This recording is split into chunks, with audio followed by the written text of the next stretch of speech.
Баршаларыңызға қайырлы күн оқырмандар, сіздердің кеңестеріңіз керек еді. Мен бір үйдің жалғыз баласына тұрмысқа шықтым. Проблема енем. Біздің бүкіл ақшамызды аңдып отырады, бәрін есептейді.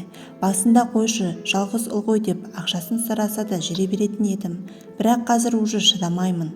Осы үйде 500 теңге расход болса да бізге төлетеді. Той, құдалық ондай еш нәрсемізді жасаған жоқ. Жалғыз баласы болса да сондай нашар әйел. Өмір бойы тұрмысқа шықпаған орыс бір апа қайтыс болды. Соның бүкіл салақ ыдыстарын, еслей тряпкаларын осы үйге әкеліп қойды. Подъезде біреу ремонт жасап ескі мебельді шығарып қойса, соны сұрап алады. Қайнатам күйеуіме бәрібір үндемейді. Менің сөзімді сөйлемейді. Жоқ, дұрыс деп отырады. Бүкіл отырыс жиын осы үйде жасайды. Сыймай жатса да үстесіне шақыра береді. Берген конверттерін сразу ашып көреді. Кухняға келіп, уже шаршап кеттім. Bir нәрсе алып жей алмайсың. Сразу сөйлеп тырысып шығады. Баламды бір ойыншық алып бермеген. Бәрін біз нағашысы әпереді. Қыздардың балаларына келсе соларға бәрін жібереді, барлығын береді. Сонда біздің жағдайымызды кім ойлайды?